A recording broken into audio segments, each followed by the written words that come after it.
Good morning 11th class. बेटा आज हम लोग न्यू चैप्टर स्टार्ट कर रहे हैं। चैप्टर 9 का ही पार्ट है। चैप्टर 9 समुदाय और समाज। इसका मीन्स हुआ कम्युनिटी एंड सोसाइटी। बच्चों हम लोग 9 चैप्टर काफी लंबा है ये चैप्टर। इसके दो पार्ट्स पहले पढ़ चुके हैं, 9 ग और 9 ख। इसके बाद में जो चैप्टर है 9 ग उसका नाम है समुदाय और समाज। बच्चों हम लोग समुदाय और समाज के बारे में लगभग बचपन से समझ रहे हैं, सुन रहे हैं। हर व्यक्ति के जीवन में परिवार, स्कूल और मित्रों का महत्व होता है।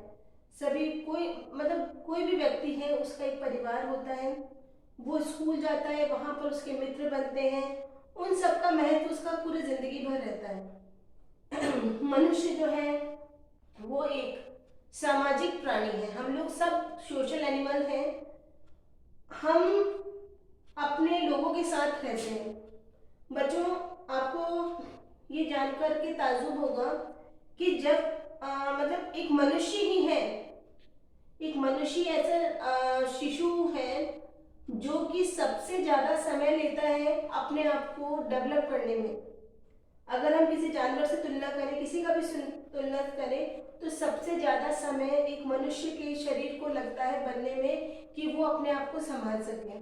उसकी तुलना अधिकतम समय से हम ऐसे करते हैं वो किसी दूसरे पर निर्भर रहता है। आप सोचो बच्चों 5-6 साल तक जो है बच्चा जो होता है वो अपने माता पिता पर, अपने घर वालों पर डिपेंडेंट रहता है। आरंभिक जीवन में ऐसे विकास होते हैं जो आपके फ्यूचर को डिसाइड करते हैं। बच्चों स्टार्टिंग का जो छोटे बच्चों का जो लाइफ होता है उसमें जो भी डेवलपमेंट होता है, आप खुद सोचो आपको कितनी सारी बातें आपके बचपन की याद होगी। कुछ अच्छी घटनाएं, कुछ डराने वाली घटनाएं, तो कई चीजें हमारे को याद रह जाती हैं। तो ये हमारा फ्यूचर, हमारे भविष्य को निर्धारित करते हैं। हम जो मानव के अंदर सबसे अच्छा एक गुण होता है वो है मिलनसारिता। हम लोग एक दूसरे के साथ मिलकर के रहते हैं। हम एक दूसरे की कॉम्बिनेशन में रहते हैं कि हम, क्योंकि एक दूसरे पर हम लोग निर्भर रहते हैं। हमें अकेले रहना पसंद नहीं होता, हम लोग एक दूसरे के साथ रहना पसंद करते हैं। बच्चों आपको सोचो आपका घर जहाँ है उस घर के आसपास में कितने घर हैं और उन घरों में कितने लोग रहते हैं।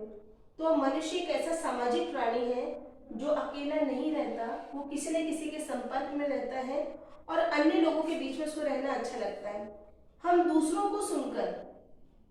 को सुनकर और अपने बारे में किसी के रिएक्शन देख करके हम उसके बारे में राय बना लेते हैं कि व्यक्ति कैसा है। हम अपने आसपास को देखकर, अपनी फैमिली में रह करके हम हमारी सोसाइटी के जो नियम है, समाज का जो नियम है, संस्कृति है, वो सीखते हैं।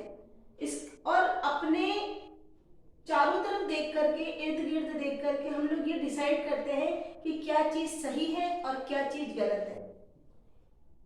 आप समूह में रहकर ही समझ पाते हो कि क्या चीज हम लोगों को करना चाहिए और किसको नहीं करना चाहिए। तो हम जो अनुभव करते हैं उससे प्रभावित होते हैं और जो भी अनुभव हमारे ऊपर पड़ते हैं वो हमारे जीवन को एक नया मार्ग देते हैं। बच्चों नेचुरल है कि अगर आपको गुड एक्सपीरियंस हो रहा है तो उस चीज को हम चाहेंगे कि ये चीज अच्छी है, इसको करने से कोई नुकसान नहीं होता, तो हम इसको अपने व्यवहार में लाते हैं और इसको दूसरी पीढ़ी को भी देते हैं।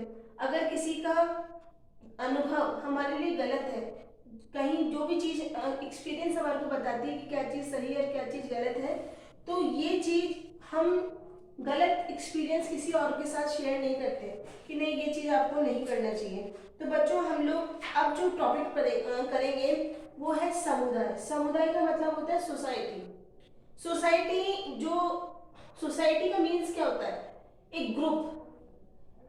समुदाय का मतलब होता है कि समूह की धारणा होती है इसमें, जिसमें जिनकी वैल्यू सेम होती है, जिनके मूल्य एक समान होते हैं और स्थान, हित, ये सभी एक दूसरे से मिलते जुलते होते हैं। बच्चों किसी भी समुदाय की बात कीजिए, उसमें काफी सारी आपको एक जैसा भिन्नताएं नहीं मिलेगी। और जैसे कि बच्चों हम किसी भी समूह का एग्जाम्पल ले सकते हैं। जैसे कि बच्चों ग्रुप बनते हैं, आप अपने मोबाइल में व्हाट्सएप पर देखिए, आपको आपके फ्रेंड सर्किल का ग्रुप अलग मिल जाएगा जहां पर आपके फ्रेंड्स हैं। आपको कुछ ग्रुप ऐसे मिलेंगे जो आपके स्कूल से रिलेटेड हैं, उसमें ना तो फ्रेंड्स होंगे आपके, ना ही आपके घर वाले होंगे। और इसी तरह से कुछ ग्रुप ऐसे होंगे जहाँ पे सिर्फ आपके रिश्तेदार हैं। तो हम लोग अपने अकॉर्डिंग अपने ग्रुप बनाते हैं, और ग्रुप में हम इंटरनेट पे ग्रुप बना सकते हैं, या फिर आप कभी शाम को जब खेलने जाते हो तो उस मैदान में कितने बच्चे आते हैं, किनके साथ आप कौन कौन से किसी के साथ आप बैट बॉल खेलते हैं, या फिर क्रिकेट के साथ साथ हम लोग फुटबॉल का मैच खेलते हैं, तो वो सब आपके जो फ्रेंड्स बनते हैं, ठीक है। तो ये भी एक तरह का समुदाय है या सोसाइटी है।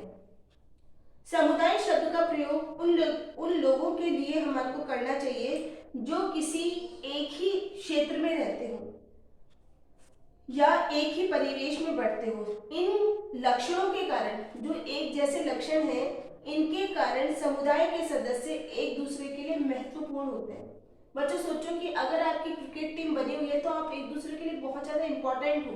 आपको कहीं खेलने जाना है, कहीं दूसरी टीम के साथ अगर करना है, तो आप अपनी टीम के साथ, वही आपके लिए बहुत इंपॉर्टेंट होगा कि नहीं, ये ग्रुप मेरे लिए बहुत ज्यादा जरूरी है। तो इसमें चाहे साहब उनके बारे में ज्यादा नहीं जानते हो, लेकिन आपको पता है कि हाँ, खेल में मेरे साथ इस तरह से खेलता है तो ये मेरे लिए जरूरी है। समाज या सजातीय समूह, सेम कास्ट का जो होता है समूह, जैसे अपने शादी ब्याह में अपन लोग जाते हैं तो मैरिजेस में लगभग सेम कास्ट के लोग आते हैं, स्वजातीय समूह के लोग आते हैं। इसी तरह से समाज या सजातीय समूह शब्द का आशय भी यही होता है कि इसका मीन्स होता है समुदाय। समुदाय का अर्थ है सामान्य व्यवहार में हम इस शब्द को प्रयोग में ला सकते हैं, जो हम एक जैसा समूह बनाते हैं जिनके साथ आप सेम एक्टिविटी कर सकते हो। जैसे कि आपके स्कूल का समूह, ठीक है, या आपके फ्रेंड्स का या आपके फैमिली मेंबर्स का, तो ये जो समूह होते हैं, यही समूह मिलकर के हमारा समुदाय बनाते हैं। समूह में काफी समानताएं होती हैं, उसमें इक्वलिटी आती है। प्राचीन काल से मानव समूह में रहा है। बच्चों जो हमारा आदि मानव था या जो हमारे पूर्वज थे, वो भी समूह में रहते थे, ग्रुप में रहते थे, जहाँ काम, भोजन, रहने, बच्चों की देखभाल करने के लिए और भी कई एक्टिविटीज घर में होती थी, उन सब के लिए हम साथ साथ रहते थे। कभी आप अपने दादा दादी से अपने अनुभव उनके शेयर करना कि वो बताएंगे कि हम किस तरह से घर के काम किया करते थे। अगर घर के पुरुष लोग बाहर का काम करते हैं तो घर की महिलाएं घर की साफ सफाई, कपड़े का काम, खाना बनाने का काम, बच्चों को पालने का काम और भी कई तरह के काम घर पे वो करती थी। तो सबके काम बटे हुए थे। पर्टिकुलर अभी आज के टाइम में क्या होता है कि अपनी अपनी छोटी छोटी फैमिली में हमारे सारे काम करने पड़ते हैं, जबकि बड़ी फैमिली में जहाँ समूह में लोग रहते थे वहां पे काम बढ़ जाते थे। सदियों से परिवार एक चिरस्थायी समूह के रूप में बना हुआ है। मतलब हम लोग ग्रुप में काफी समय से रह रहे हैं। ये जो छोटा सा ग्रुप जो हमारी फैमिली का होता है, इसी में हमारा पूरा डेवलपमेंट होता है, विकास होता है। परिवार से बाहर के व्यक्ति भी लोग, जो हमारी फैमिली से बाहर के जो लोग हैं, वो भी हमारे पे कई बार विशेष योगदान डालते हैं। जरूरी नहीं हम हमारे परिवार या जैसे कि हम जरूरी नहीं कि हमारे समुदाय की बातें करें, हम हमारे समुदाय या कभी कोई फंक्शन होता है तो दूसरे समुदाय के लोगों को बुलाते हैं, क्योंकि वो हमारे लिए महत्वपूर्ण होते हैं। ऐसे लोग हमारे जीवन में महत्वपूर्ण भूमिका निभा सकते हैं जिनसे हम कभी नहीं मिले। बच्चों आप लोग कितने लोगों के बारे में पढ़ चुके हो बुक्स में, सब जगह उन लोगों के बारे में हम नहीं जानते, लेकिन उनके जीवन पर हम लोग अमल करते हैं। उनके बारे में पढ़ना हमारे को अच्छा लगता है जिनसे हम कभी मिले नहीं। इसी तरह से एक तरह से किसी देश में रहने वालों को हम संसार के, बच्चों अगर हम जैसे हम लोग इंडिया में, हम लोग जयपुर में रहते हैं तो हमारा जयपुर भी एक तरह का समुदाय है। अगर हम पूरे विश्व के अंदर बात करें तो हमारे जयपुर का समुदाय, जयपुर के बाद राजस्थान का समुदाय, या फिर हमारे पूरे भारत का समुदाय, और अगर हम पूरे वर्ल्ड की बात करते हैं तो विश्व भी हमारा एक समुदाय ही है जहाँ पर हमारे जैसे लोग रहते हैं। तो समूह से धारणा यही हुई कि हम एक समुदाय के रूप में संसार के लोगों पर सामूहिक क्रिया करते हैं, एक जैसी क्रिया करते हैं, एक ही तरह से लगभग जीवन जीते हैं, तो ये जो भी काम है ये समुदाय के अंदर रहकर ही हम लोग कर सकते हैं। तो बच्चों, इसके जो टाइप्स हैं, समुदाय के जो विभिन्न प्रकार हैं, वो हम लोग कल की क्लास में करेंगे। Thank you.